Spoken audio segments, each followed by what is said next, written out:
Published 1823 Eastern Daylight Saving Time, the 8th of October 2018. Updated 2141 Eastern Daylight Saving Time, the 8th of October 2018. Terrible jokes are reportedly enjoying a popularity boom. This might usually prompt the question, so how come Theresa May has such low approval ratings? But that would be too political and uncharitable, and on both counts would rule me offside in what seems to be a widespread desire for harmless fun. Dad jokes, so-called because such corny and safe wisecracks are often told by middle-aged chaps in woolly jumpers behind the wheel of the family Vauxhall, are the new internet craze. The late Tommy Cooper would have been delighted. Wearing his trademark fez, he would have shot his cuffs and done a growly laugh. It was reported yesterday that an online Reddit forum, where users can discuss everything from last night's TV to wacky YouTube videos, devoted to such yo-ho-hos has attracted more than 1 million subscribers. That's an awful lot of groans and slapped foreheads. A typical offering. What do you call a flirty philosopher? SOCRATs, or try this one. At work we've got a printer we've nicknamed Bob Marley.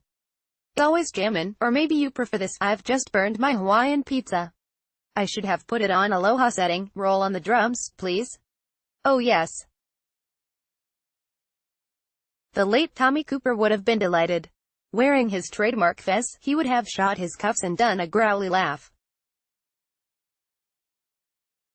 One Cooper joke I liked was, how do you get a fat girl into bed? Piece of cake, but you might not get away with that one these days. 2 Cake East. Terrible jokes are reportedly enjoying a popularity boom. This might usually prompt the question, so how come Theresa May has such low approval ratings? Dad jokes, so-called because such corny and safe wisecracks are often told by middle-aged chaps in woolly jumpers behind the wheel of the family Vauxhall. File photo. Anyway, he told corny jokes almost as a joke against corny jokes. His performances had a layer of irony not evident in the words themselves. But the jokes now in vogue often lack that irony. When sarcasm has become the default setting of so much public discourse, this is not surprising. Everyone is so determinedly cynical these days, it has all become terribly wearying. The success of that Reddit chat site is not a freak occurrence. The Dad Jokes video series on Facebook is pulling in a 7-figure audience, which will ignite envy among many trendier media operations. Faultlessly stubble-chinned, left-leaning comedians on the club circuit who specialize in politicized rants will look at such sign-up rates and wonder, how come? The suburbs are hitting back. Innocence is mounting an impressive rearguard action on the internet subculture. Dad jokes were even the subject of highbrow discussion in the leader columns of the Times newspaper yesterday. It is no coincidence that Christmas crackers, a reliable seam of terrible dad jokes, provide corny merriment on a day when tempers habitually fray and whoever is cooking the turkey frequently ends up sobbing in the kitchen. An American professor's theory is that they are on the rise because so many of us have had enough of the new age of nastiness and satire, particularly on social media. The Times' chin-strokers went on to wonder if dad jokes were popular because they were an alternative to dads losing their temper, or dads bursting into song. There may be something in that, but in my experience dad jokes are more often a distraction when mom is about to blow her top, or a desperate attempt to keep the children amused when things elsewhere are going wrong. It is no coincidence that Christmas crackers, a reliable seam of terrible dad jokes, provide corny merriment on a day when tempers habitually fray and whoever is cooking the turkey frequently ends up sobbing in the kitchen. The Reddit and Facebook figures are repeated, on a smaller scale, in the Phoenix, Our Parish magazine in Herefordshire. The page many readers turn to with the greatest enjoyment is Steve Dean's Observations, in which our neighbor Steve, a retired office worker, cracks terrible jokes. Whenever anyone asks to share my Kit Kat, I give them 2 fingers, says Steve. You're never more than 2 feet away from a pair of shoes. I tried the tinnitus helpline but it's no good. It just keeps ringing. How do you rate these old crackers? An American professor's theory is that they are on the rise because so many of us have had enough of the new age of nastiness and satire, particularly on social media. The British have always been suspicious of zealotry. We prefer the mildly lavatorial, less Dawson, above, telling his doctor he needed something for wind and being given a kit. Why do we love such jokes? Because we're puerile? If that is the opposite of loving Twitter put-downs about politics, guilty as charged. How boringly venomous social media users have become, crazed in their certitude. The British have always been suspicious of zealotry. We prefer the mildly lavatorial, less Dawson telling his doctor he needed something for wind and being given a kite.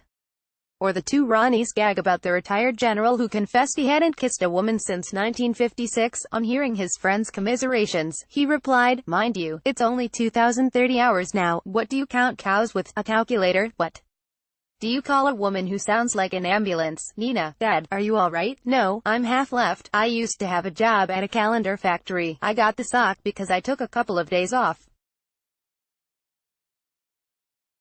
Want to hear a joke about a piece of paper? Never mind, it's terrible.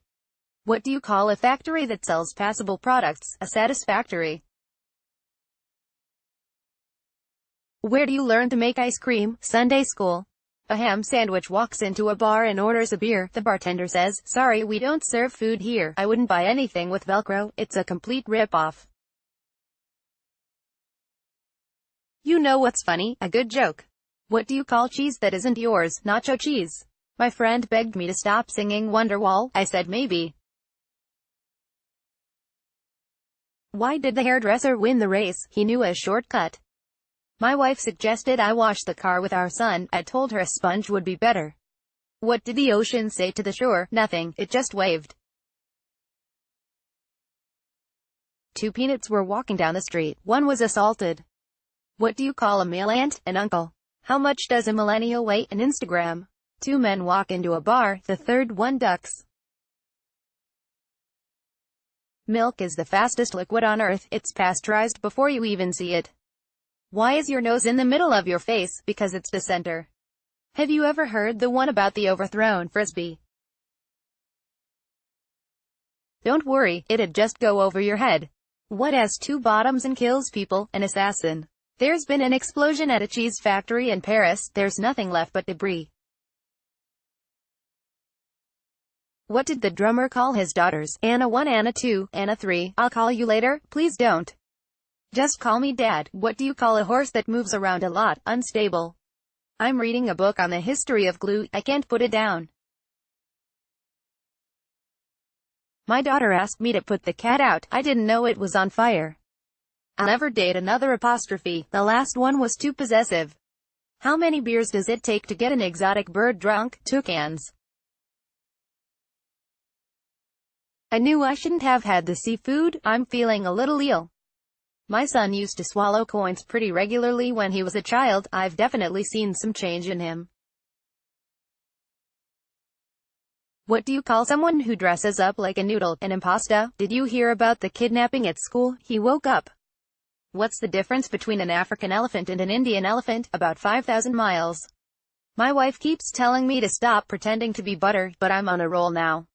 I used to have a job collecting leaves. I was raking it in.